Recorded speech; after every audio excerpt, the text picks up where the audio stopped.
Olá, meu nome é Nirvana, eu sou professora do Infantil 4 e hoje eu vim falar um pouco para vocês sobre o conhecimento da realidade dos pensamentos na formação do ser humano. Por que falar de conhecimento da realidade dos pensamentos em um workshop sobre correção? Os pensamentos são os agentes causais das nossas ações. Todas as nossas ações, antes de se transformarem em ações, surgiram antes como pensamentos.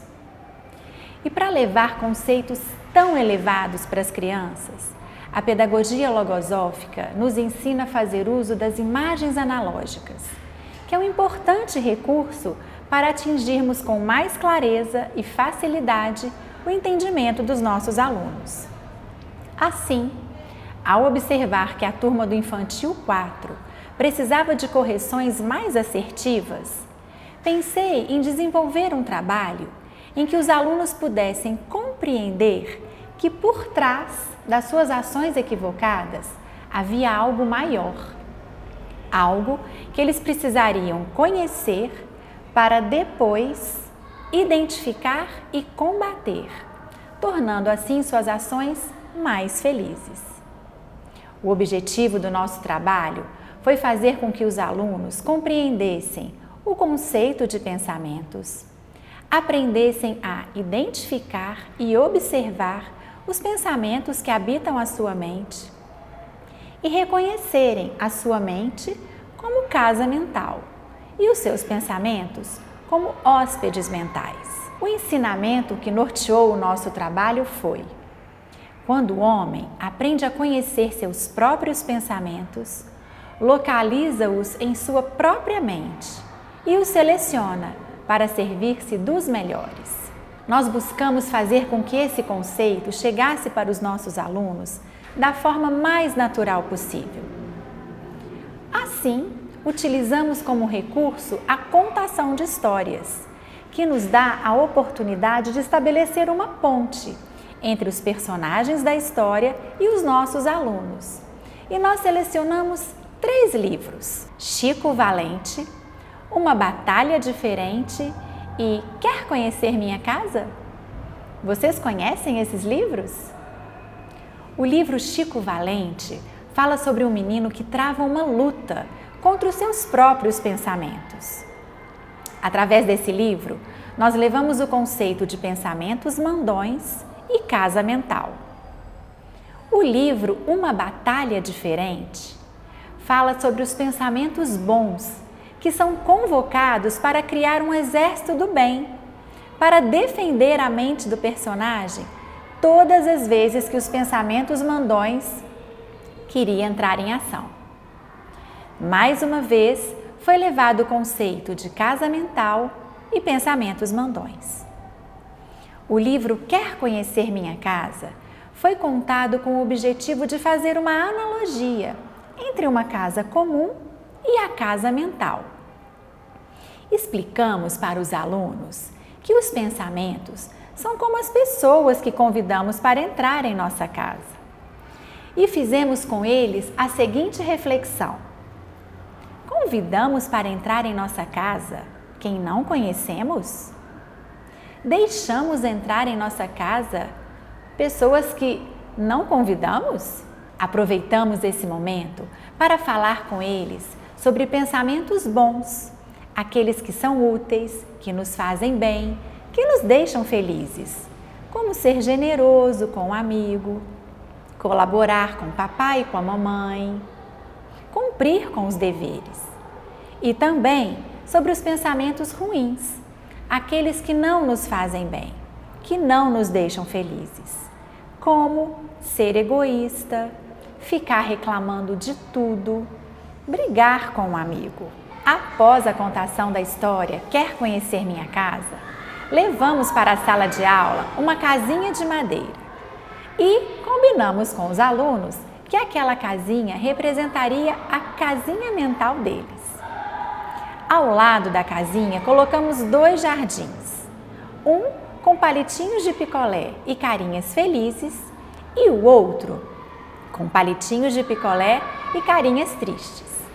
E combinamos com os alunos que eles começassem a ficar bem atentos aos seus pensamentos e que só deixasse entrar em sua casinha mental os pensamentos felizes. Durante as aulas que se seguiram, aproveitamos diversas oportunidades e momentos para conversar mais com os alunos sobre esse tema. Pensando em fazer algo concreto, elaboramos uma atividade prática e pedimos para os alunos confeccionar a sua própria casinha mental utilizando palitinhos de picolé. E com a nossa ajuda, que atuaríamos como escriba, eles deveriam identificar em sua mente 2 pensamentos, um bom e outro ruim. Algumas das respostas aos pensamentos bons que eles iriam cultivar, além desses que estão no slide, felicidade, colaborar com o papai e com a mamãe, esforço, eles disseram também amizade, alegria, afeto e atenção.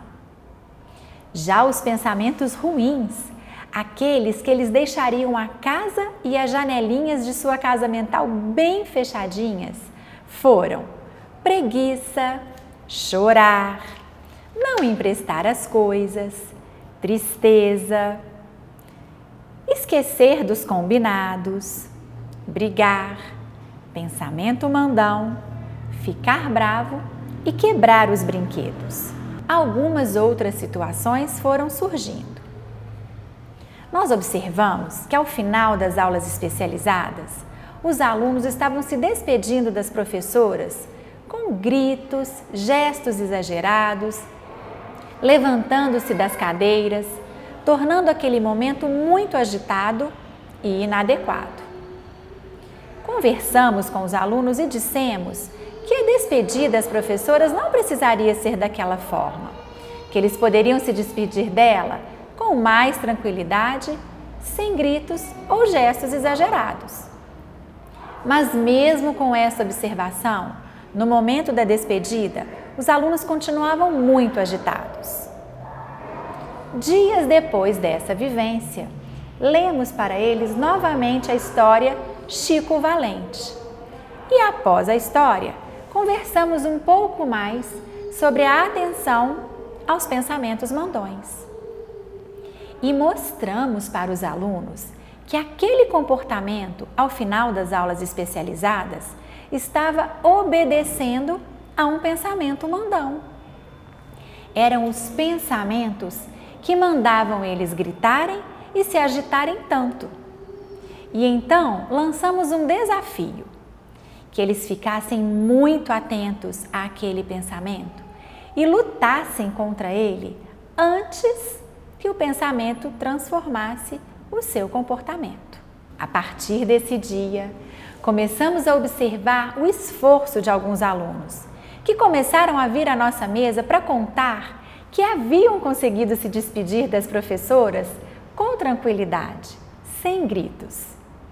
E víamos estampado em seus rostinhos a alegria por terem conseguido vencer um pensamento. Nesse momento, valorizávamos muito a sua conquista e dizíamos para eles que eles estavam sendo muito valentes. E, com essa observação, estávamos reforçando o positivo, que é um dos recursos da correção consciente. Com esta vivência, favorecemos que os alunos observassem seus próprios pensamentos, manifestados em uma conduta mais adequada para o momento. Certa manhã, em que havia no planejamento da turma a ida ao parquinho de areia e ao parquinho de brinquedos, tivemos uma conversa com a turma em que abordamos o significado da palavra respeito. Perguntamos aos alunos se eles sabiam o que essa palavra significava e quando é que eles poderiam praticar o respeito. Essa conversa foi necessária por causa dos muitos episódios em que os alunos estavam empurrando uns aos outros e fazendo brincadeiras de empurrar, puxar, brigar e gritar. Explicamos para eles que as brincadeiras têm que ter respeito com o corpo do colega e que eles deveriam ter muito cuidado e atenção. E também observar se a brincadeira estava agradando a maioria. Lançamos então mais um desafio: que eles ficassem muito atentos às brincadeiras que iam acontecer lá no parquinho e que observassem quais pensamentos estariam presentes. E que quando voltássemos para a sala de aula, nós faríamos uma atividade. Dessa vez, por meio do brincar, eles teriam a chance de experimentar um novo recurso: a atenção aos movimentos mentais, procurando manter-se atentos aos próprios pensamentos, pois afinal, eles são capazes de comandar as nossas ações. Voltamos para a sala e demos continuidade ao nosso desafio. Como combinado, cada aluno iria analisar o seu comportamento e depois identificar e classificar qual pensamento havia atuado. E assim, escolher uma das carinhas dos jardins para colocar dentro de sua casinha mental. Logo que nós iniciamos essa atividade, todos queriam contar a sua vivência. Mas antes que falassem, nós ressaltamos para eles que observar o próprio comportamento não é algo fácil. Nós precisamos ser valentes para recordar do acontecido exatamente como foi e não como gostaríamos que tivesse acontecido. Algumas crianças analisaram o seu comportamento como bom e assim escolheram as carinhas felizes para colocar dentro de sua casinha mental, pois tinham conseguido brincar com seus colegas com tranquilidade, respeito e atenção. Outros, ao se recordarem do parquinho de areia, disseram que tinham ficado muito bravos, porque o colega havia destruído seu castelinho e por isso eles haviam jogado areia no rosto do colega. Valorizamos a valentia de toda a turma por estarem conseguindo contar o acontecido exatamente como tinha sido. E reforçamos que todos os dias precisamos nos esforçar para cultivar os bons pensamentos e vencer aqueles pensamentos que não nos deixam felizes. Ao final desse trabalho, observamos que os alunos passaram a ficar mais atentos e conscientes às suas atuações. E com isso, os momentos de correção também passaram a ser mais conscientes. Espero que tenham gostado desse relato, que foi feito com muito carinho, e agradecer a oportunidade por estar aqui com vocês. Obrigada!